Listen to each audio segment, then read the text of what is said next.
بسم اللہ الرحمن الرحیم۔ السلام علیکم سامعین۔ کتاب بھی وہی ہے، یعنی کہ خوبصورت کتاب ترجمہ نہج البلاغہ، اور جس کے مؤلف ہیں حجت الاسلام مولانا مفتی جعفر حسین قبلہ، اور پلیٹ فارم بھی وہی ہے، یعنی کہ کاشانہ بصیرت کا یوٹیوب چینل۔ اور ہم اس کتاب کو پڑھتے ہوئے پیج نمبر 853 پر آ گئے ہیں ماشاءاللہ۔ اور اب یہ جو ہماری ریکارڈنگ ہے کہ یعنی جس میں ہم یہ پڑھ رہے ہیں، ہم حکمت نمبر 148 پڑھنے جا رہے ہیں، اور یہ جو ہمارا پارٹ ہے یہ میرے خیال سے یہ پارٹ نمبر 80 ہے، میں وہی دیکھ رہی ہوں جی، پارٹ نمبر 80 ہے یہ ہمارا۔ اور اب ہم مل کر پڑھتے ہیں، آئیے ایک خوبصورت مولا کے حکمات، ہم حکمات پڑھ رہے ہیں، اس کتاب کے آخری حصے میں ہیں، حکمت نمبر 148۔ مولا فرما رہے ہیں، انسان اپنی زبان کے نیچے چھپا ہوا ہے۔ اب اس حکمت کے بارے میں کچھ تفصیل ہے جو ہم مل کر پڑھتے ہیں۔ لکھا ہے، مطلب یہ ہے کہ انسان کی قدر و قیمت کا اندازہ اس کی گفتگو سے ہو جاتا ہے، کیونکہ ہر شخص کی گفتگو اس کی ذہنی و اخلاقی حالت کی آئینہ دار ہوتی ہے، جس سے اس کے خیالات و جذبات کا بڑی آسانی سے اندازہ لگایا جا سکتا ہے۔ لہٰذا جب تک وہ خاموش ہے اس کا عیب اور ہنر پوشیدہ ہے، اور جب اس کی زبان کھلتی ہے تو اس کا جوہر نمایاں ہو جاتا ہے۔ اچھا، یہاں پر پھر ایک شعر لکھا ہوا ہے جو فارسی میں ہے، وہ جو لوگ فارسی جانتے ہیں ان کے ساتھ معذرت، کہ مرد پنہاست در زیر زباں خویشتن، قیمت و قدرش ندانی تانی آئی در سخن۔ اچھا جی، یہ ہو گئی بات مکمل، اور اب ہم پڑھنے جا رہے ہیں حکمت نمبر 149۔ مولا فرما رہے ہیں کہ جو شخص اپنی قدر و منزلت کو نہیں پہچانتا وہ ہلاک ہو جاتا ہے۔ بس یہاں پر حکمت مکمل ہوئی۔ اب حکمت نمبر 150، جس پہ لکھا ہے کہ ایک شخص نے آپ سے پند و موعظت میم واو عین زوئے تے موعظت کی درخواست کی، تو مولا نے فرمایا کہ تم کو ان لوگوں میں سے نہ ہونا چاہیے کہ جو عمل کے بغیر حسن انجام کی امید رکھتے ہیں اور امیدیں بڑھا کر توبہ کو تاخیر میں ڈال دیتے ہیں، جو دنیا کے بارے میں زاہدوں کی سی باتیں کرتے ہیں مگر ان کے اعمال دنیا طلبوں کے سے ہوتے ہیں۔ اگر دنیا انہیں ملے تو وہ سیر نہیں ہوتے، اور اگر نہ ملے تو قناعت نہیں کرتے۔ جو انہیں ملا ہے اس پر شکر سے قاصر رہتے ہیں، اور جو بچ رہا اس کے اضافے کے خواہش مند رہتے ہیں۔ دوسروں کو منع کرتے ہیں اور خود باز نہیں آتے، اور دوسروں کو حکم دیتے ہیں ایسی باتوں کا جنہیں خود بجا نہیں لاتے۔ نیکوں کو دوست رکھتے ہیں مگر ان کے سے اعمال نہیں کرتے، اور گناہ گاروں سے نفرت و عناد رکھتے ہیں، حالانکہ وہ خود انہی میں داخل ہیں۔ اپنے گناہوں کی کثرت کے باعث موت کو برا سمجھتے ہیں، مگر جن گناہوں کی وجہ سے موت کو ناپسند کرتے ہیں انہی پر قائم ہیں۔ اگر بیمار پڑتے ہیں تو پشیمان ہوتے ہیں، پیج 854، تو پشیمان ہوتے ہیں، اور تندرست ہوتے ہیں تو مطمئن ہو کر کھیل کود میں پڑ جاتے ہیں۔ جب بیماری سے چھٹکارا پاتے ہیں تو اترانے لگتے ہیں، اور مبتلا ہوتے ہیں تو ان پر مایوسی چھا جاتی ہے۔ سامعین، یہ میں بتاتی چلوں کہ یہ جو حکمت نمبر 150 ہے یہ تھوڑی سی طویل ہے، یعنی کہ 2 صفحات پر 2.5 صفحات پر مشتمل ہے، اور یہ ابھی ہم پڑھ رہے ہیں۔ آئیے میں دوبارہ سے شروع کروں جہاں سے بیچ میں ابھی ہم نے بولنے کے لیے بریک لی تھی، کہ جب بیماری سے چھٹکارا پاتے ہیں تو اترانے لگتے ہیں، اور مبتلا ہوتے ہیں تو ان پر مایوسی چھا جاتی ہے۔ جب کسی سختی و ابتلا میں پڑتے ہیں تو لاچار و بے بس ہو کر دعائیں مانگتے ہیں، اور جب فراخ دستی نصیب ہوتی ہے تو فریب میں مبتلا ہو کر منہ پھیر لیتے ہیں۔ ان کا نفس خیالی باتوں پر انہیں قابو میں لے آتا ہے، اور وہ یقینی باتوں پر اسے نہیں دبا لیتے۔ دوسروں کے لیے ان کے گناہ سے زیادہ خطرہ محسوس کرتے ہیں، اور اپنے لیے اپنے اعمال سے زیادہ جزا کے متوقع رہتے ہیں۔ اگر مالدار ہو جاتے ہیں تو اترانے لگتے ہیں اور فتنہ اور گمراہی میں پڑ جاتے ہیں، اور اگر فقیر ہو جاتے ہیں تو نا امید ہو جاتے ہیں اور سستی کرنے لگتے ہیں۔ جب عمل کرتے ہیں تو اس میں سستی کرتے ہیں، اور جب مانگنے پر آتے ہیں تو اصرار میں حد سے بڑھ جاتے ہیں۔ اگر ان پر خواہش نفسانی کا غلبہ ہوتا ہے تو گناہ جلد سے جلد کرتے ہیں، اور توبہ کو تعویق میں تے عین واو یہ قاف میں ڈالتے رہتے ہیں۔ اگر کوئی مصیبت لاحق ہوتی ہے تو جماعت اسلامی کے خصوصی امتیازات سے الگ ہو جاتے ہیں۔ جماعت اسلامی کے خصوصی امتیازات سے الگ ہو جاتے ہیں، عبرت کے واقعات بیان کرتے ہیں مگر خود عبرت حاصل نہیں کرتے، اور وعظ و نصیحت میں زور باندھتے ہیں مگر خود اس نصیحت کا اثر نہیں لیتے۔ چنانچہ وہ بات کرنے میں تو اونچے رہتے ہیں مگر عمل میں کم ہی کم رہتے ہیں، فانی چیزوں میں نفسی نفسی کرتے ہیں اور باقی رہنے والی چیزوں میں سہل انگاری سے کام لیتے ہیں۔ وہ نفع کو نقصان اور نقصان کو نفع خیال کرتے ہیں، موت سے ڈرتے ہیں مگر فرصت کا موقع نکل جانے سے پہلے اعمال میں جلدی نہیں کرتے۔ پیج 855 حکمت ابھی جاری ہے، اعمال میں جلدی نہیں کرتے۔ دوسرے کے ایسے گناہ کو بہت بڑا سمجھتے ہیں جس سے بڑے گناہ کو خود اپنے لیے چھوٹا خیال کرتے ہیں، اور اپنی ایسی اطاعت کو زیادہ سمجھتے ہیں جسے دوسرے سے کم سمجھتے ہیں، لہٰذا وہ لوگوں پر معترض ہوتے ہیں اور اپنے نفس کی چکنی چپڑی باتوں سے تعریف کرتے ہیں دولت مندوں کے ساتھ طرب و نشاط میں مشغول رہنا انہیں غریبوں کے ساتھ محفل ذکر میں شرکت سے زیادہ پسند ہے۔ اپنے حق میں دوسرے کے خلاف حکم لگاتے ہیں لیکن کبھی یہ نہیں کرتے کہ دوسرے کے حق میں اپنے خلاف حکم لگائیں، اوروں کو ہدایت کرتے ہیں اور اپنے کو گمراہی کی راہ پر لگاتے ہیں۔ وہ اطاعت لیتے ہیں اور خود نافرمانی کرتے ہیں، اور حق پورا پورا وصول کر لیتے ہیں مگر خود ادا نہیں کرتے۔ وہ اپنے پروردگار کو نظر انداز کر کے مخلوق سے خوف کھاتے ہیں اور مخلوقات کے بارے میں اپنے پروردگار سے نہیں ڈرتے۔ سید رضی فرماتے ہیں، اب یہاں پہ یہ حکمت کے بعد آگے لکھا ہے کہ سید رضی فرماتے ہیں کہ اگر اس کتاب میں صرف ایک یہی کلام ہوتا تو کامیاب معوضہ اور میم واو عین زوئے ہے اور مؤثر حکمت اور چشم بینا رکھنے والے کے لیے بصیرت اور نظر و فکر کرنے والے کے لیے عبرت کے اعتبار سے بہت کافی تھا۔ تو یوں حکمت نمبر 150 ہم نے پڑھ لیا، انتہائی جیسا کہ سید رضی نے فرمایا۔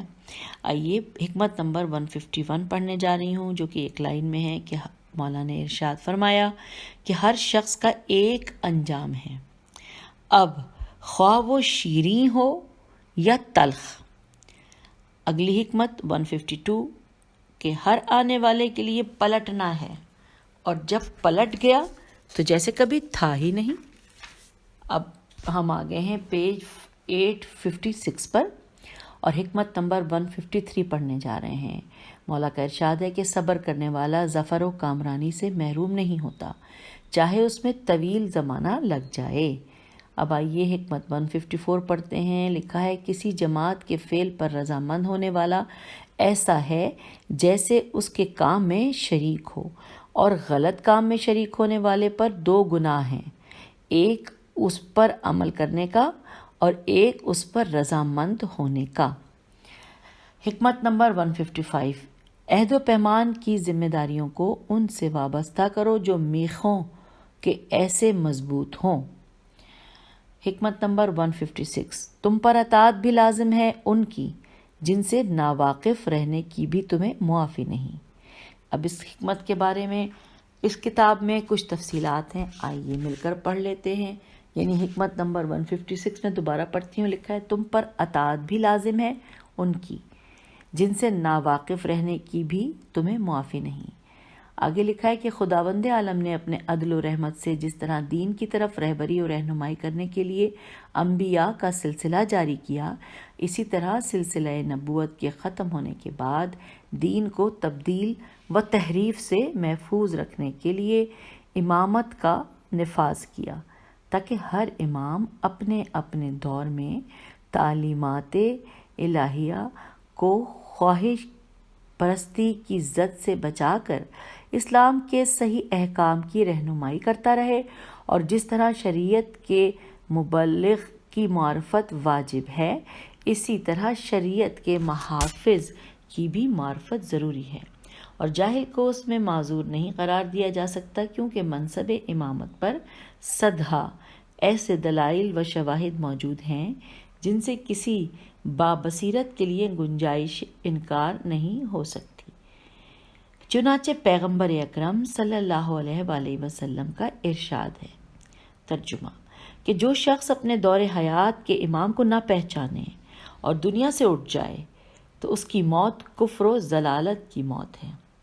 آگے لکھا ہے کہ ابن ابی الحدید نے بھی اس ذات سے کہ جس سے ناواقفیت و جہالت عذر مسموع نہیں بن سکتی، میم سین میم واو عین، مسموع نہیں بن سکتی، حضرت کی ذات کو مراد لیا ہے، اور ان کی اطاعت کا اعتراف اور منکر امامت کی کے غیر ناجی ہونے کا اقرار کرتے ہوئے تحریر کیا ہے کہ اب یہ جو تحریر کیا ہے یہ اس کا میں ترجمہ پڑھنے جا رہی ہوں، کہ جو لیا گیا ہے شرح ابن ابی الحدید جلد نمبر 4 صفحہ نمبر 1319 سے۔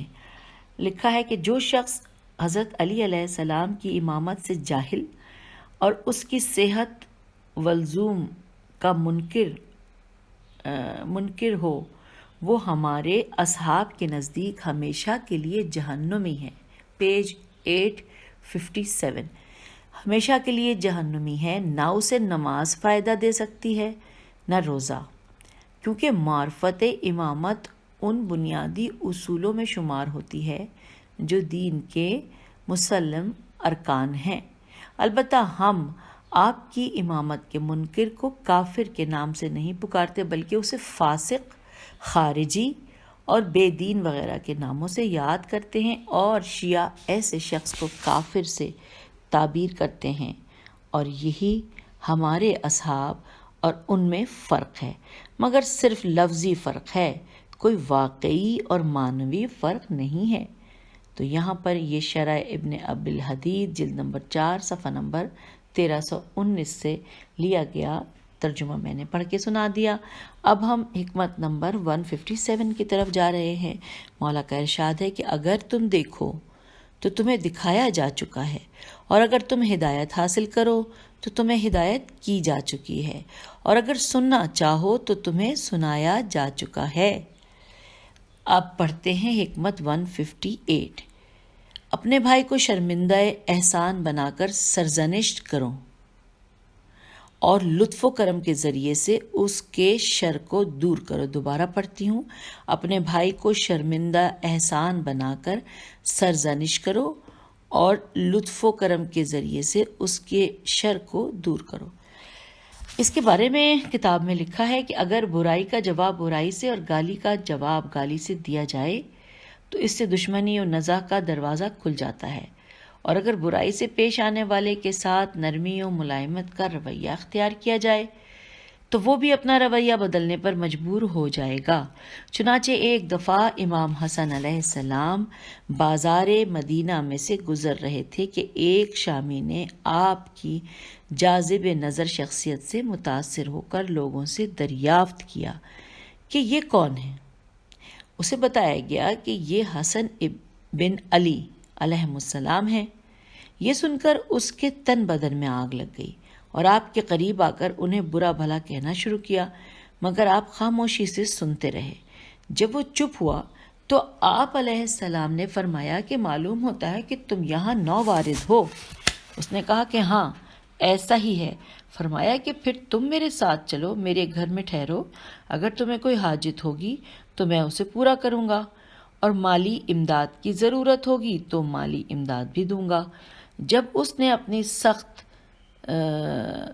و درست باتوں کے جواب میں یہ نرم روی و خوش اخلاقی دیکھی تو شرم سے پانی پانی ہو گیا اور اپنے گناہ کا اعتراف کرتے ہوئے افو کا این فیواؤ کا طالب ہوا، اور جب آپ سے رخصت ہوا تو روئے زمین پر ان سے زیادہ کسی اور کی قدر و منزلت اس کی نگاہ میں نہ تھی۔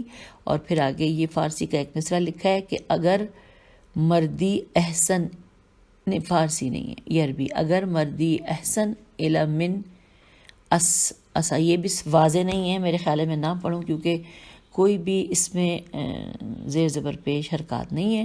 ہم پڑھتے ہوئے حکمت کو اس وقت پیج نمبر 858 پر آ گئے ہیں، اور اب ہم پڑھنے جا رہے ہیں حکمت نمبر 159۔ مولا کا ارشاد ہے کہ جو شخص بدنامی کی جگہوں پر اپنے کو لے جائے تو پھر اسے برا کہنے جو شخص بدنامی کی جگہوں پر اپنے کو لے جائے تو پھر اسے برا نہ کہے جو اس سے بدظن ہو۔ حکمت نمبر 160، جو اقتدار حاصل کر لیتا ہے جانبداری کرنے ہی لگتا ہے۔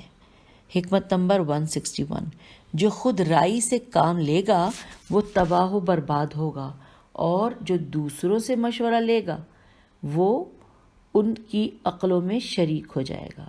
حکمت نمبر 162، جو اپنے راز کو چھپائے رہے گا اسے پورا قابو رہے گا۔ حکمت نمبر 163، فقیری سب سے بڑی موت ہے۔ حکمت نمبر 164، جو ایسے کا حق ادا کرے کہ جو اس کا حق ادا نہ کرتا ہو تو وہ اس کی پرستش کرتا ہے۔ حکمت نمبر 165، خالق کی معصیت میں کسی مخلوق کی اطاعت نہیں ہے۔ حکمت نمبر 166 اور پیج نمبر 859 پر آ گئے ہیں۔ حکمت نمبر 166 کہ اگر کوئی شخص اپنے حق میں دیر کرے تو اس پر عیب نہیں لگایا جا سکتا، بلکہ عیب کی بات یہ ہے کہ انسان دوسرے کے حق پر چھاپا مارے۔ اب ہم آگے ہیں حکمت نمبر 167۔ بہت چھوٹا سا ایک جملہ ہے، یعنی بظاہر لکھا ہوا، کہ ارشاد ہوتا ہے کہ خود پسندی ترقی سے مانع ہوتی ہے۔ اس کے بارے میں ایک پیراگراف ہے کتاب میں، میں پڑھتی ہوں۔ لکھا ہے کہ جو شخص جو یائے کمال ہوتا ہے اور یہ سمجھتا ہے کہ ابھی وہ کمال سے عاری ہے، اس سے منزل کمال پر فائز ہونے کی توقع کی جا سکتی ہے، لیکن جو شخص اس غلط فہمی میں مبتلا ہو کہ وہ تمام و کمال ترقی کے مدارج طے کر چکا ہے، وہ حصول کمال کے لیے سعی و طلب کی ضرورت محسوس نہیں کرے گا، کیونکہ وہ بے زے عین میم اور اس کے میم کے نیچے زیر ہے، بزعم خود کمال کی تمام منزلیں ختم کر چکا ہے۔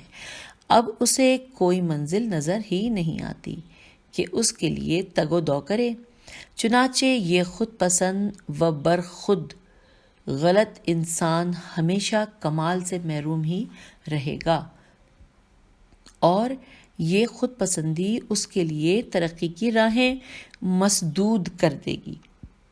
یہ ہم نے پڑھ لیا حکمت نمبر 167 کے بارے میں جو لکھا تھا۔ اب پڑھنے جا رہے ہیں حکمت نمبر 168۔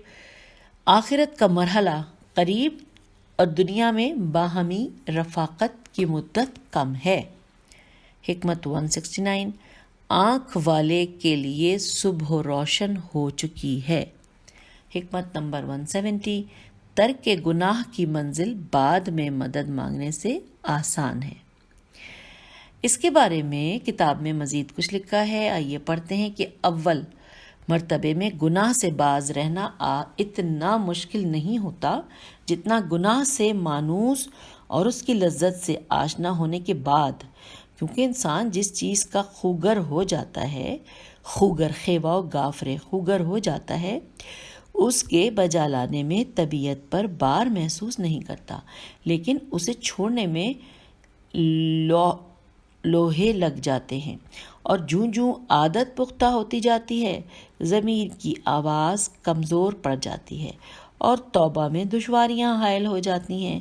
لہٰذا یہ کہہ کر دل کو ڈھارس دیتے رہنا کہ پھر توبہ کر لیں گے، اکثر بے نتیجہ ثابت ہوتا ہے، کیونکہ جب ابتدا میں گناہ سے دستبردار ہونے میں دشواری محسوس ہو رہی ہے تو گناہ کی مدت کو بڑھا لے جانے کے بعد توبہ دشوار تر ہو جائے گی۔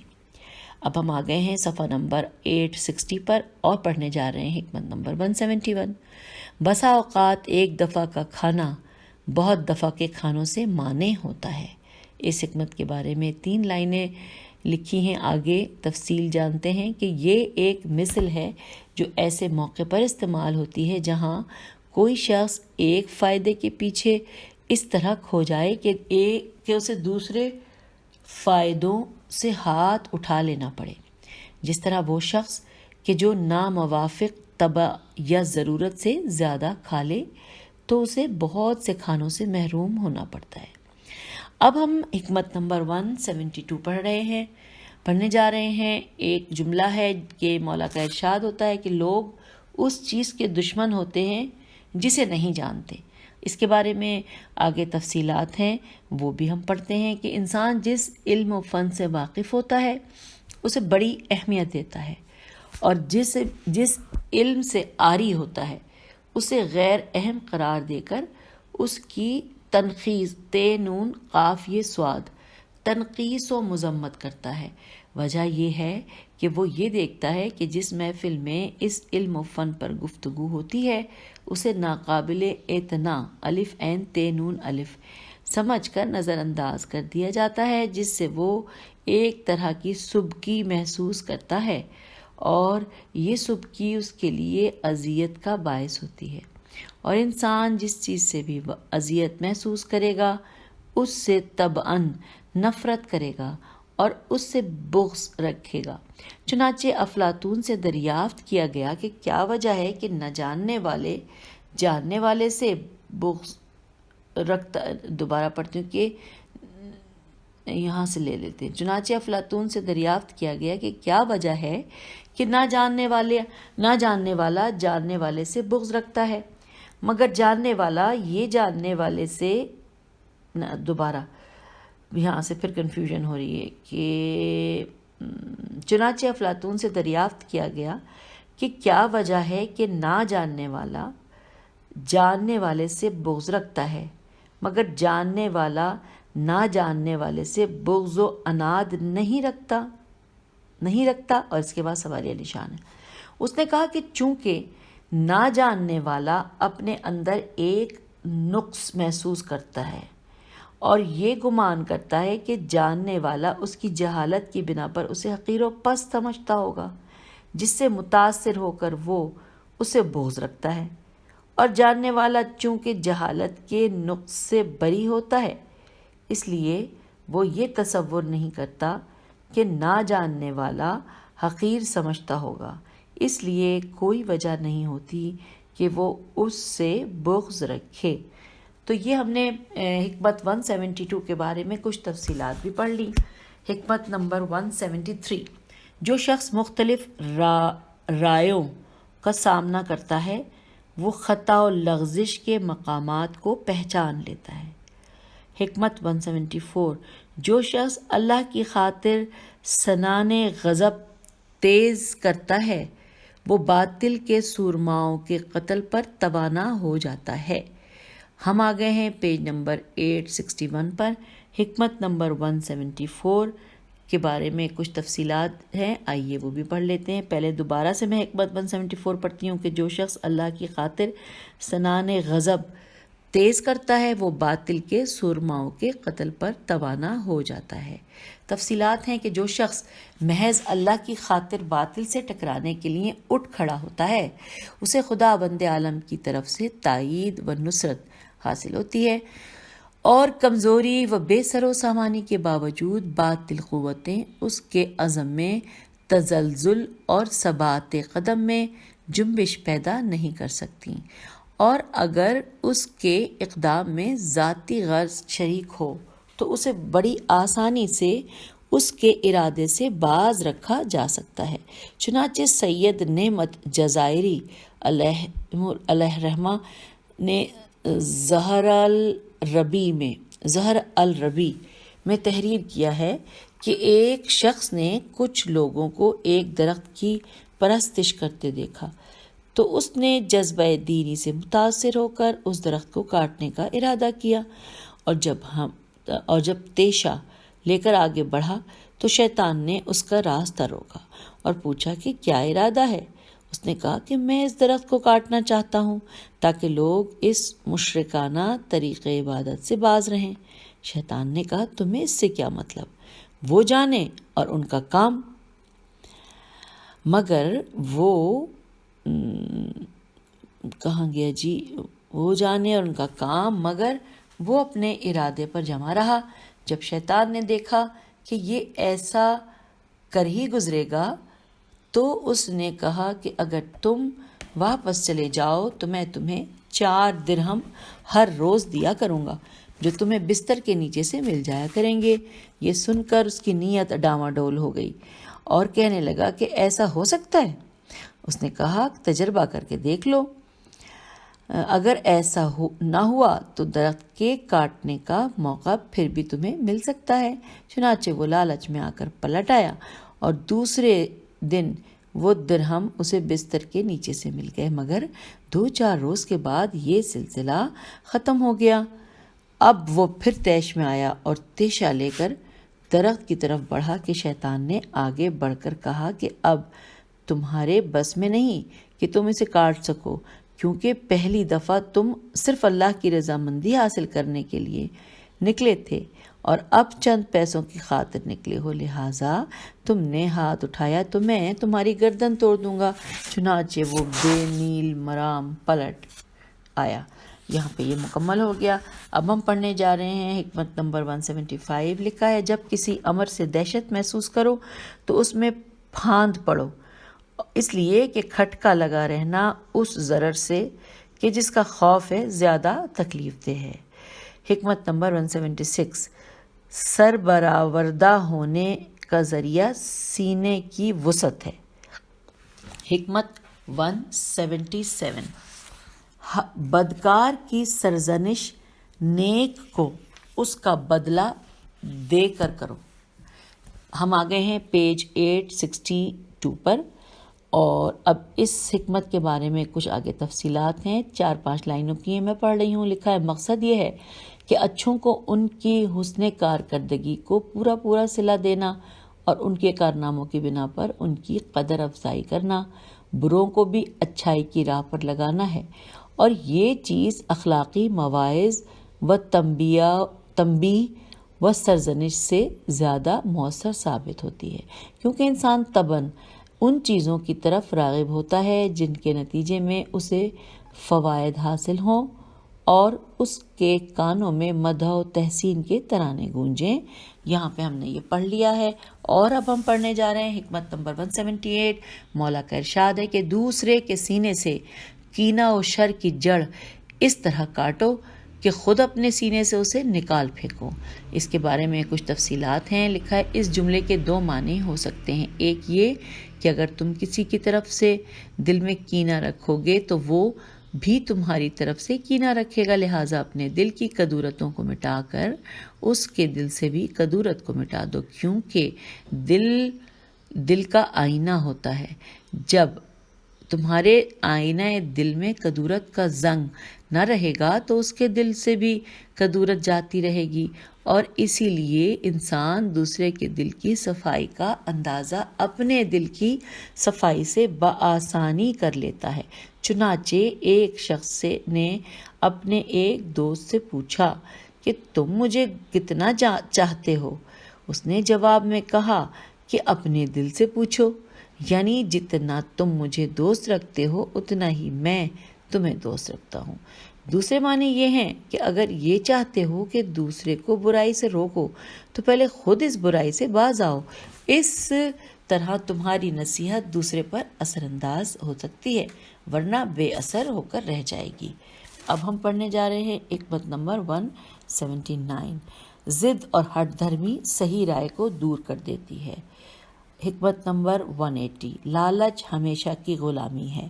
حکمت نمبر 181، کوتاہی کا نتیجہ شرمندگی اور احتیاط و دور اندیشی کا نتیجہ سلامتی ہے۔